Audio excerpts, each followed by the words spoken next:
Hi everyone, welcome to aspiring toppers. So ఈ రోజు వచ్చేసి మనం రీజనింగ్ లో ఆల్ఫాబెట్ టెస్ట్ ఒకసారి చూద్దాం. ఇందులో వచ్చేసి మనం లెటర్ యొక్క పొజిషన్స్ ని ఏ విధంగా మనం గుర్తుపెట్టుకోవాలి అది చూద్దాం. సో ఇక్కడ మనం బాగా గమనించినట్లయితే ఏ టు జెడ్ వరకు ఉన్న ఆల్ఫాబెట్స్ కి ఒక్కొక్క లెటర్ కి ఒక్కొక్క పొజిషన్ అయితే ఉంది. If we count from A, let's suppose take A as 1, then B becomes 2, C వచ్చేసి 3, D వచ్చేసి 4, ఆ విధంగా Z వరకు ఉన్నాయన్నమాట. సో ఇవి ఎగ్జామ్స్ లో ఎందుకు ఉపయోగపడతాయంటే ఈ లెటర్స్ పొజిషన్ బట్టి మనం క్వశ్చన్ ని ఈజీగా సాల్వ్ చేయొచ్చు. సో కాబట్టి లెటర్ పొజిషన్ ని తెలుసుకోవడం చాలా ఇంపార్టెంట్. ఒక కాన్సెప్ట్ వచ్చేసి ఉంది, ఏంటంటే ఎజోటి అనేది ఏంటంటే 5, 10, 15, 20, 25 ఈ లెటర్స్ యొక్క పొజిషన్ అన్నమాట. ఎజోటి అనేది 5, 10, 15, 20, 25 అనేసి. సో ఫర్ ఎగ్జాంపుల్ మీకు ఏదో ఒక లెటర్ యొక్క పొజిషన్ తెలియకపోతే ఈ లెటర్స్ ని మీరు డైరెక్ట్ గా తీసుకొని, ఫర్ ఎగ్జాంపుల్ ఓ కి దగ్గర ఉండే లెటర్ అనుకోండి, ఓ వచ్చేసి 15, ఓ తర్వాత ఏమొస్తుంది 16 వస్తుంది, ఓ తర్వాత పి వస్తుంది. ఓకే, పి పొజిషన్ మీకు తెలియనప్పుడు ఓ పొజిషన్ మీకు తెలుసు, అప్పుడు ఏం చేయాలా, ఓ తర్వాత ఏమొస్తుంది ఓ పి క్యూ ఆర్ఎస్. ఓకే, ఓ 15 అయితే పి వచ్చేసి 16. సో ఆ విధంగా మీరు వచ్చేసి గుర్తుపెట్టుకోవాలన్నమాట. ఇది సింపుల్ గా ఎజోటి అనేది. సో ఇప్పుడు వచ్చేసి ఎగ్జామ్ లో వచ్చేసి ఆపోజిట్ లెటర్స్ కూడా అడుగుతాడు. ఫర్ ఎగ్జాంపుల్ సిరీస్ లో బాయ్ అని ఇచ్చేసి కింద బాయ్ కి ఇప్పుడు ఫర్ ఎగ్జాంపుల్ బాయ్ అనేసి ఇచ్చాడు అనుకోండి, వీటి ఒక ఆపోజిట్ లెటర్స్ మనకి ఇచ్చాడు అనుకోండి. బి వచ్చేసి ఆపోజిట్ లెటర్ వచ్చేసి వై. ఓకే, ఓకి ఆపోజిట్ లెటర్ వచ్చేసి ఎల్. ఓకే, వైకి ఆపోజిట్ లెటర్ వచ్చేసి బి. ఓకే, ఇలా ఇచ్చాడు అనుకోండి. ఇప్పుడు కౌకి కోడ్ రాయమంటాడు.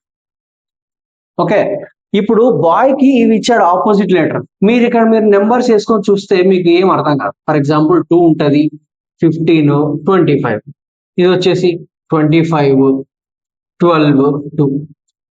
ఇక్కడ బాగా గమనించినట్లయితే ఇవి ఆపోజిట్ ఉన్నాయి, కానీ ఇదే ఇక్కడ అప్లై చేసే కుదరదు. Okay, unless we know the opposite letter of the particular letter we can't answer the question. So అందుకోసం ఏం చేయాలంటే ఈ ఆపోజిట్ లెటర్స్ ని మనం తెలుసుకోవడం ముఖ్యం.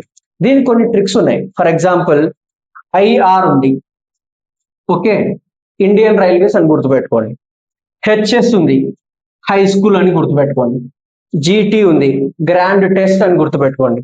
ఎఫ్యు ఉంది, okay, first usage of anything అని గుర్తుపెట్టుకోండి, ఫస్ట్ యూజ్ అని గుర్తుపెట్టుకోండి. EV electric vehicle. డిడబ్ల్యూ దూదువాలా, పాలమేవాడు దూదువాలా. CX crux, Yamaha crux bike ఉండేది ఒకప్పుడు. బిఓ బివై బాయ్ అని గుర్తుపెట్టుకోండి. ఏ టు జెడ్ అని గుర్తుపెట్టుకోండి. కొంతమందికి ఏ టు జెడ్ తెలుసు అనుకుంటుంటారు కదా, అట్లా ఏ టు జెడ్.